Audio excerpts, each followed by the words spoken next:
राधे राधे दोस्तों। आज की हमारी कहानी कृष्ण की कहानी और पुत्र प्राप्ति की उनकी इच्छा है।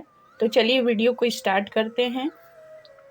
भगवान कृष्ण को पुत्र प्राप्ति की इच्छा थी, इसलिए वे एक ऋषि से सलाह लेने गए। जब ऋषि ने भगवान कृष्ण को देखा तो वे खुशी से अभिभूत हो गए। हर कोई चिल्ला रहा था, कृष्ण आ गए, कृष्ण आ गए, और वे सब कृष्ण की पूजा करने लगे। ऋषि ने कृष्ण से पूछा, कृपया मुझे बताएं कि मैं आपके लिए क्या कर सकता हूँ। क्या ऐसा कुछ है जो आप चाहते हैं कि मैं करूँ? कृष्ण ने उत्तर दिया, मैं जो चाहता हूँ वो बहुत सरल है। मैं एक पुत्र चाहता हूँ। कृपया मुझे बताएं कि मैं पुत्र कैसे प्राप्त कर सकता हूँ। ऋषि ने कहा, इस मामले में केवल भगवान शिव ही आपकी मदद कर सकते हैं। तुम्हें भगवान शिव से प्रार्थना करनी होगी। सबसे पहले तुम्हें 1000 फूल इकट्ठा करने होंगे।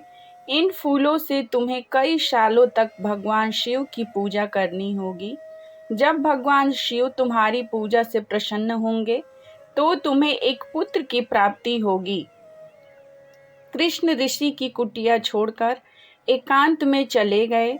उन्होंने अपने पूरे शरीर पर राख लगाई और एक पेड़ की छाल ओढ़ ली। सालों साल तक वे भगवान शिव की एक झलक पाने और उनसे वरदान मांगने के लिए उनसे प्रार्थना करते रहे। अपनी तीसरी आंख से पार्वती ने देखा कि कृष्ण जंगल के बीचों बीच अकेले प्रार्थना कर रहे हैं। उन्होंने अपने पति से कहा, मेरे प्रभु, आप क्या कर रहे हैं? आप जवाब क्यों नहीं दे रहे हैं?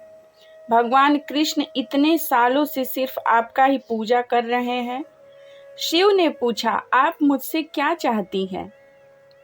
पार्वती ने विनती की, बस जाकर उनके सामने खड़े हो जाओ। वास्तव में हम दोनों साथ साथ चले। पार्वती और शिव दोनों कृष्ण के सामने प्रकट हुए। शिव ने उनसे कहा, तुम क्या कर रहे हो? सभी लोगों में से तुम मेरी प्रार्थना क्यों कर रहे हो? तुम नारायण हो, तुम विष्णु हो, तुम इस युग के अवतार हो, तुम सब में व्याप्त हो, फिर तुम मेरी प्रार्थना क्यों कर रहे हो?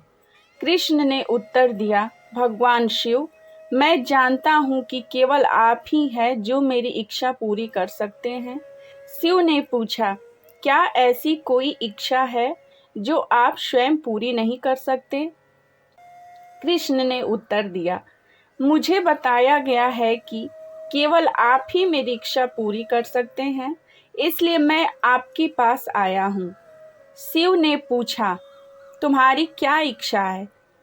कृष्ण ने शिव से कहा, मैं बिल्कुल आपके जैसा पुत्र चाहता हूँ। वह बिल्कुल आपके जैसा होना चाहिए, अन्यथा मैं नहीं चाहता हूँ। शिव और पार्वती दोनों मुस्कुराए और तुरंत शिव ने कृष्ण को वरदान दे दिया। कृष्ण घर लौट आए और कुछ समय बाद उनकी पत्नी जामवंती ने एक पुत्र को जन्म दिया।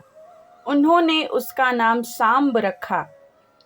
तो दोस्तों, अगर आप भी पुत्र की इच्छा चाहते हैं तो शिव पार्वती माँ की पूजा करें। महादेव आपकी हर इच्छा पूरा करेंगे। ओम नमः शिवाय।